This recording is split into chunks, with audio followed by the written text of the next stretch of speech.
বর্তমান সময়ে জনপ্রিয় কমেডি জুটি মোশাররফ করিম ও জান্নাতুল সুমাইয়া হিমি।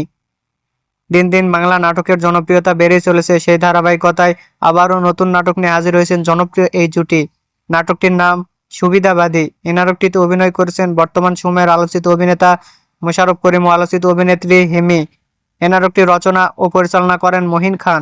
নাটকটি খুব শীঘ্রই গ্লোবাল টিভির ইউটিউব চ্যানেলে প্রকাশিত হবে। আপনারা দেখতে চাইলে অবশ্যই গ্লোবাল টিভির ইউটিউব চ্যানেলে চোখ রাখুন এবং নিয়মিত নতুন নতুন নাটকের আপডেট পেতে হলে চ্যানেলটিকে সাবস্ক্রাইব করে রাখুন। পরবর্তী ভিডিওর জন্য অপেক্ষা করুন।